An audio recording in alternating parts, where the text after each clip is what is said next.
বিচারের বাণী কি আসলেই নিভৃতে কাঁদে? ক্ষমতা আর রাজনীতির দাপটের কাছে কি সবসময় সাধারণ মানুষের চোখের জলের দাম এভাবেই হারিয়ে যায়?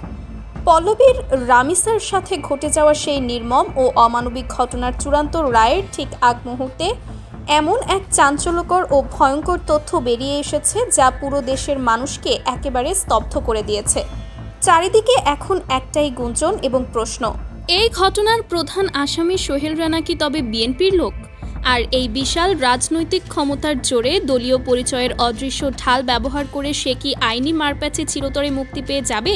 রায়ের ঠিক আগে প্রধান আসামির এই ভয়ঙ্কর রাজনৈতিক পরিচয় সামনে আসায় সাধারণ মানুষ থেকে শুরু করে ভুক্তভোগীর অসহায় পরিবারের মনে চরম আতঙ্ক ও ভীতির সৃষ্টি হয়েছে।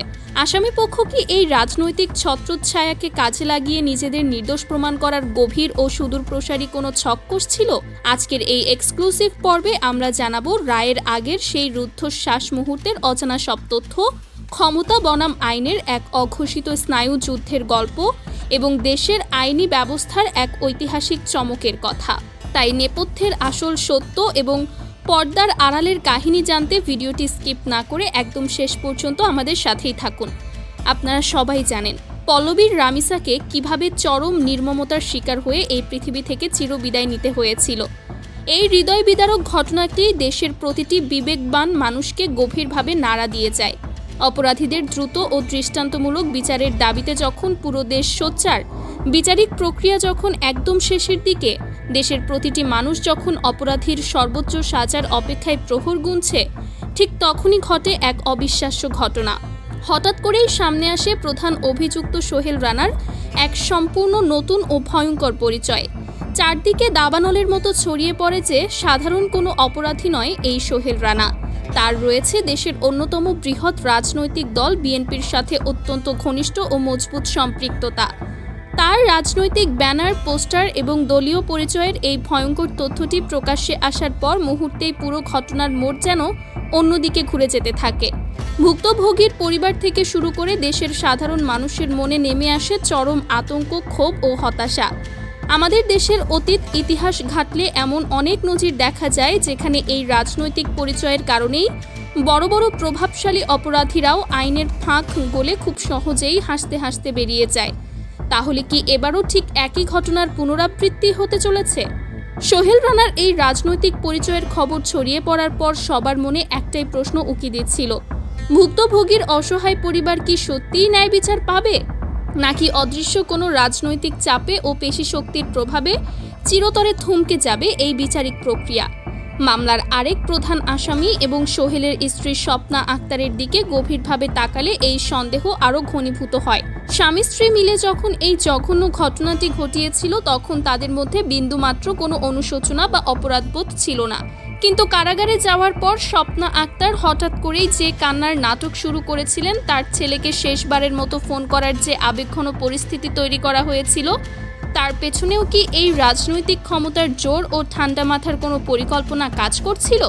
তারা কি ভেবেছিল একদিকে ইমোশনাল ব্ল্যাকমেইল আর অন্যদিকে রাজনৈতিক দলের বড় নেতাদের প্রভাব খাটিয়ে তারা দেশের বিচার ব্যবস্থাকে খুব সহজেই বোকা বানাতে পারবে? এই প্রশ্নগুলো যখন দেশের প্রতিটি সচেতন নাগরিককে ভাবিয়ে তুলছিল, তখন সবার মনেই একটা ভয় কাজ করছিল যে হয়তো অপরাধীরা আইনের চোখে ধুলো দিয়ে বুক ফুলিয়ে মুক্ত বাতাসে ঘুরে বেড়াবে। ক্ষমতা আর রাজনীতির কালো থাবার কাছে হয়তো আরও একটি বিচার চিরতরে ধামাচাপা পড়ে যাবে। সোশ্যাল মিডিয়া থেকে শুরু করে চায়ের কাপের আড্ডা, সব জায়গায় তখন একটাই আলোচনা, সোহেল তো বিএনপির লোক, সে তো ক্ষমতার জোরে এমনিতেই ছাড়া পেয়ে যাবে। কিন্তু দর্শক, দিন শেষে সত্য এবং ন্যায়ের জোর যে কতটা ভয়াবহ ও অপ্রতিরোধ্য হতে পারে তা হয়তো সোহেল রানা এবং তার স্ত্রী বিন্দু বিসর্গও কল্পনা করতে পারেনি। সব রাজনৈতিক পরিচয়, ক্ষমতার দাপট এবং আসামি পক্ষের সমস্ত আইনি টালবাহানাকে এক লহমায় ধুলোয় মিশিয়ে দিল দেশের স্বাধীন বিচার বিভাগ। কোনো রাজনৈতিক পরিচয়ই যে আইনের ঊর্ধ্বে নয় তা প্রমাণ করে দেশের আইনি ব্যবস্থা এবার এমন এক নজির স্থাপন করেছে যা ইতিহাসের পাতায় সত্যিই স্বর্ণাক্ষরে লেখা থাকবে। আপনারা জানলে অবাক হবেন, সমস্ত জল্পনা কল্পনার অবসান ঘটিয়ে অকল্পনীয় দ্রুত গতিতে এগিয়েছে এই স্পর্শকাতর মামলাটি। কোনো রাজনৈতিক দলের নেতা, টেলিফোন কল বা ক্ষমতার দাপট এই বিচারের গতিকে এক সেকেন্ডের জন্যও থামাতে পারেনি। সেই নির্মম ঘটনার মাত্র ১৯ দিনের মাথায় এবং মাত্র ৫ কার্য দিবসের বিচারিক প্রক্রিয়া শেষে আদালত এই চাঞ্চল্যকর মামলার চূড়ান্ত রায় ঘোষণা করেছেন। বাংলাদেশের বিচার বিভাগের ইতিহাসে এত দ্রুততম সময়ে এমন একটি আলোচিত মামলার রায় দেওয়ার ঘটনা সত্যিই এক অনন্য দৃষ্টান্ত, যা এর আগে খুব কমই দেখা গেছে।